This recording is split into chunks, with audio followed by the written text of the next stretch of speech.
একটা গল্প দিয়ে একটু শুরু করতে চাই মাননীয় স্পিকার। ছোট্ট গল্পটি হচ্ছে, রাজা তার উজিরকে বলে দিয়েছিল সকাল থেকে এটা কাজ করবা, এই কাজগুলো করবা। উজির বলেছিল যে আমাকে যে কাজগুলো বলেন কোনটা কখন গুরুত্বপূর্ণ কোনটা ছুটে যায় তার চেয়ে আপনি আমাকে একটা তালিকা করে দিলে ভালো হয়। একটা তালিকাও করে দিয়েছিল। তালিকা দেখে দেখে সে কাজ শুরুই করেছিল। হঠাৎ করে রাজার মনে হলো সে একবার শিকারে যাবে। ঘোড়ার পেটে উঠে যখন রেকাবে পা ঢুকিয়েছে, রেকাবে পা ঢুকালে পা আটকে গিয়েছিল। পাটা যখন ছুটাতে পারছিল না তখন সে উজিরকে বারবার ডাকছিল, আমার পাটা এখান থেকে বের করে দাও।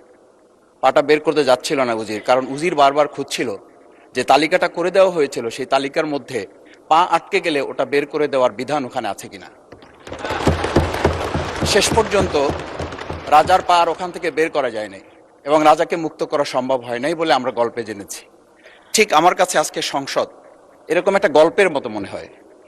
আমরা জুলাই সনদে যখন আমাদের 4 বছরের সন্তানরা জীবন দিয়েছে, আমরা যখন দেখেছি বিগত 17 বছর উন্নয়নের কথা বলে আমাদের নির্বাচনকে ভুলে দেওয়া হয়েছিল, আবার বিগত 1.5 বছর আমরা লক্ষ্য করলাম যে সে সময় আমরা কেউ কেউ নির্বাচন এবং নির্বাচন বলে বলে আমরা আমাদের মাথা থেকে বিচার এবং সংস্কারটাই ভুলে দিয়েছিলাম।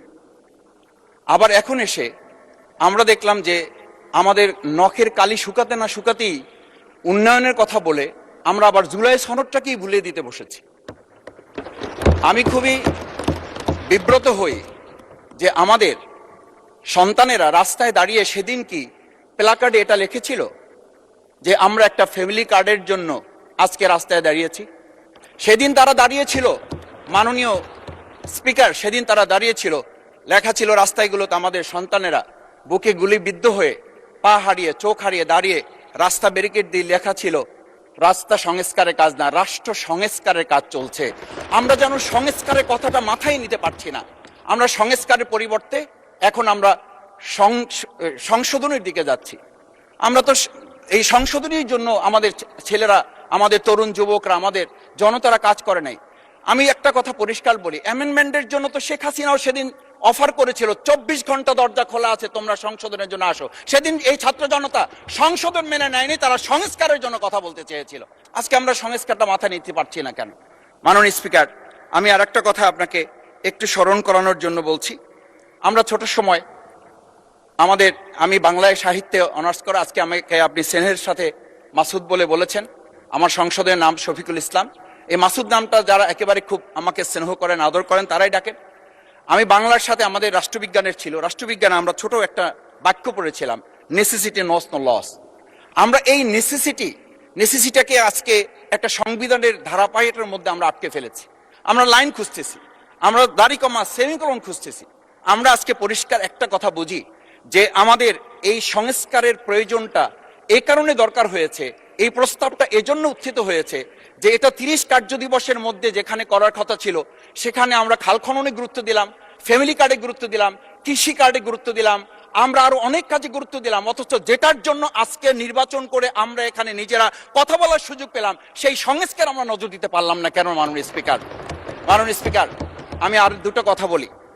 আমরা আমাদের প্রিয় মাতৃভূমি বাংলাদেশ, এই বাংলাদেশের সামগ্রিক প্রয়োজনকে সামনে রেখে আমাদের একটা কথা মাঝে মধ্যেই বলতে হয় যে আমরা যখন এই রাষ্ট্র সংস্কারের কথা, আমাদের সংবিধানের ধারাগুলোর কথা বলি, আমাদের কাউকে আমরা এই কথা বলতে শুনি যে গণভোটে যে 4টা বিষয় উল্লেখ করা হয়েছে, আমাদের এই 70% লোকরা ভোট দিয়েছে, 51% সরকারি প্রতিনিধিত্ব করছেন। আমি তো একটা কথা যদি পরিষ্কার করে সরকারি বেঞ্চে যারা আছেন, ট্রেজারি বেঞ্চে যারা আছেন, তাদের বিনয়ের সাথে যদি জিজ্ঞেস করতে চাই যে আমরা 51% ফ্যামিলি কার্ডের পক্ষে ভোট দিয়েছে আর আমাদের 70% তো জুলাই সনদের ভিত্তিতে রাষ্ট্র গঠনের পক্ষে ভোট দিয়েছে, আমরা তাহলে 51%কে গুরুত্ব দিয়ে ফ্যামিলি কার্ড বিতরণ করে জনগণের সেই 17 বছরের উন্নয়নের কথা বলি কি আমরা মূল জায়গা থেকে আমাদের দেশের জনগণকে আবার আরেকটা জায়গায় নিয়ে যেতে চাচ্ছি, এমন করে যে আমরা লক্ষ্য করছি, আমরা বলি সবার আগে বাংলাদেশ, আমরা বলি সবাই মিলে বাংলাদেশ। আমি তো তা লক্ষ্য করছি না। আমাদের আশঙ্কার জায়গাটা, আমাদের উদ্বেগের জায়গাটা, উৎকণ্ঠের জায়গাটা মাননীয় স্পিকার ওইখানে যে 11টা সিটি কর্পোরেশনের প্রশাসক বদল হয়েছে। আমরা কি লক্ষ্য করলাম না সবাই মিলে যদি বাংলাদেশ হয় তাহলে সরকারি দলের বাইরে একজন যোগ্য লোক, সৎ কি মানুষ ওখানে খুঁজে পাওয়া গেল না? মাননীয় স্পিকার, আরেকটা কথা বলি, 42টা জেলা প্রশাসক বদল হয়েছে। মাননীয় স্পিকার, এই পাশ থেকে প্রায় কথা বলি যে এখানে বলা হয়েছে যে মানে আমরা সবাই মিলে বাংলাদেশ, সবার বাংলাদেশ যখন বলি, সবাই মিলে দেখি টেবিল চাপড়িয়ে আমরা এই মহান জাতীয় সংসদকে খুবই সরগরম করে ফেলি। এই 42টা যে জেলা প্রশাসক নিয়োজিত হয়েছে, এই জেলা পরিষদে গোটা বাংলাদেশের মধ্যে আজকে এখানে যে কমিটি হয়, সেই কমিটিতে আমরা বলি ন্যায্যতার ভিত্তিতে আপনাদের থেকে 2 জন দেন, 1 জন দেন।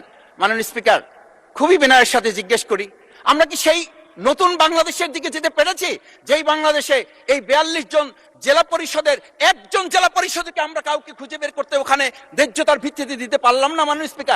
মাননীয় স্পিকার, আমরা তত্ত্বাবধায়ক আমাদের অন্তর্বর্তীকালীন সময়ে যখন 1-2 জায়গায় এরকম প্রশাসক নিয়োগ হয়েছে, আমরা বললাম এটা সংবিধান লঙ্ঘন এবং এটা গণতন্ত্রের সাথে সাংঘর্ষিক। আজকে গণতন্ত্রের নির্বাচনের ভিত্তিতে আমরা যখন একটা সরকার পেলাম, সেই সরকারে স্থানীয় নির্বাচনের দিকে না গিয়ে যেখানে সরকারের প্রশাসক ছিল তাদেরকে তড়িঘড়ি করে বদল করে বিশ্ববিদ্যালয় গেলে থেকে শুরু করে নিজ দলীয় লোক গ্রহণ করে আমরা কি এটা বলতে পারি যে সবাই মিলে বাংলাদেশ এবং সবার আগে বাংলাদেশ আসলে এটা আমাদের দেশে আসছে? আমরা বলতে পারি না বিধায়ী আজকে জুলাই সনদ বাস্তবায়ন এবং তার ভিত্তিতে আমাদেরকে এখানে শপথ গ্রহণ করানো হয়েছে।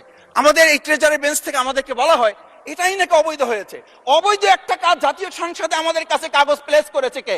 যারা প্লেস করেছে তাহলে তাদেরকে তো আগে আইনের আওতায় নিয়ে আসা উচিত। এই অবৈধ কাজে আমাদেরকে কারা সহযোগিতা করেছেন? এই অবৈধ প্ররোচনা আমাদেরকে কে দিয়েছেন?